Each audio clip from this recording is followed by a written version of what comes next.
Do you ever go 90 days trying to hire an SDR and end up with nobody? If you burned months and budget on SDR hiring and still feel stuck, this is for you. Yeah, I got off a call with a founder this week and she said, "We've been working with an agency for 3 months and still no hire." 3 months. Yeah, about 3 months, no hire. They've sent around 20 resumes, and honestly, no one even made it to the final round. Let's slow this down, Angie. So 20 resumes and no one's stuck? What do you actually want this SDR to do? Self starter, build outbound, own prospecting end to end. Book meetings consistently for my AE, run with it. I don't want to script every email. I don't want to sit on every call. I do not have time and I don't want to track activity line by line. I really need somebody who can just generate a pipeline without me hovering. I see this all the time. You're trying to run two companies at once, the one that builds the product and the one that sells it. You're already maxed out. You don't have the bandwidth for a project. Exactly, Travis. And here's why I'm really frustrated. We're not early stage guessing. We're at 3.5 million ARR. We've almost doubled revenue 3 years in a row. Our Nice. average deal size is 20K with a 30 to 60 day sales cycle. We have a strong close rate and full benefits. This isn't chaos. It feels like it should be easy to get someone really excited to work here. Sounds that way too. So, what is the base salary out of curiosity? The base is 50K. Okay.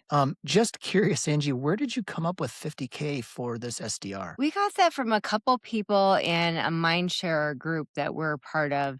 That's what they said they were using, and that's what the market rate was. Okay, well, look, Angie, mindshare groups are awesome for strategy, but they aren't living in the talent market every day like we are. They're telling you what they wish the price was, not what A players are actually signing up for right now. I'm just curious, did any of them actually land a high performing independent SDR for 50K in the last 90 days? Hmm, that's a great question. I don't know. I just assumed. They didn't. And if someone says they need a bump from 50K, like 60, 65, would you flex for the right person?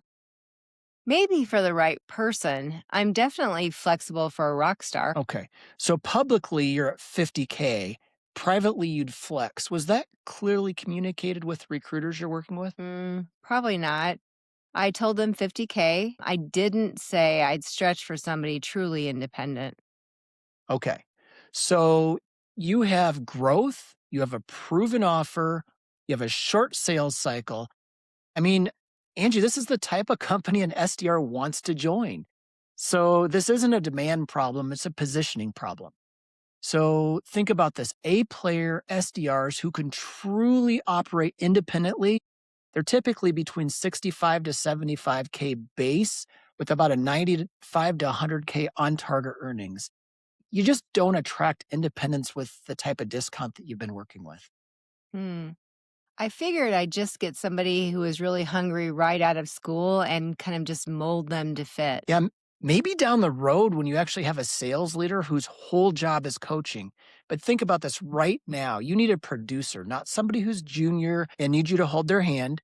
You're trying to build a system. You can't be a full time sales leader while you're also the CEO. Yeah, and that's the thing, Travis. I need this person to help me buy back some of my time. I right now I'm juggling the product roadmap, doing revenue reviews, I'm traveling to trade shows, and I'm still closing deals. Like honestly, I don't have time to manage activity metrics every day. I need this hire to remove work from my plate, not add more oversight. Well, you're not alone. This is the exact conversation we literally have every single week. So if you hire wrong, you don't just fail to buy back your time, you actually go backwards. You end up reviewing every sequence, rewriting every message, and sitting in on every call. You end up building a job, not a system. And if you spend 5 hours a day holding the new hire's hand because you wanted somebody at a 15K lower base, you've just bought yourself a second full time job that you didn't want. Wow. When you put it that way, The 15,000 seems irrelevant compared to my time.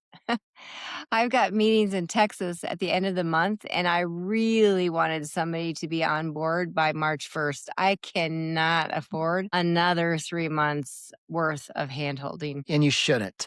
Now, let's look at the other bottleneck, Angie. When the agency sends resumes, are they walking you through why the candidate is a perfect fit for your independence requirement, or are they just forwarding resumes? Just a resume, really not giving me any positioning, not any kind of market context. No, we're just getting, here's the only type of candidate you can realistically get at 50K. That's it. That's the pain. So, a recruiter, Angie, is not a resume delivery service. A real partner is going to push back. They're going to say, like we're doing right now, at 50K, here's the profile you're going to attract. They're going to challenge the constraints before the search even starts. And if nobody pushes back, you didn't hire a strategic partner, you hired a vendor. And speed without alignment just burns time. That's an interesting perspective, Travis. Also, I'm realizing now, I kind of hate to say this, but I might actually be a bottleneck in the process as well. I've been insisting that the person be local and in office, thinking that if I could sit side by side with them, I could control the quality. Angie, if you have to stay that close, that's the wrong SDR. I mean, location doesn't fix independence. The right candidate profile fixes independence. So you have to start with figuring out who the right candidate is for what your budget is. Remote's going to open up your talent pool nationwide. Local narrows it down.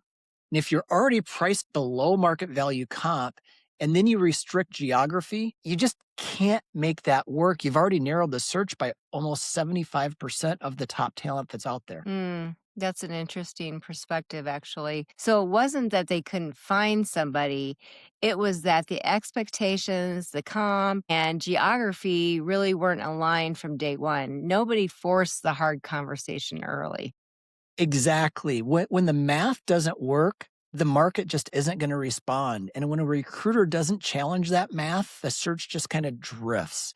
And that's not a sourcing issue. As I said earlier, it's a clarity issue. Because really, 3 months from now, I do not want to still be saying, we've been working on this for 3 months.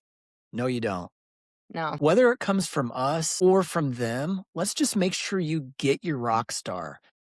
Let's open up the geography, open up the comp. You need to hire an A-plus player right now. And if you want the exact scorecard and brief we use to fix this, grab the tools on our resources section on our website in the link below.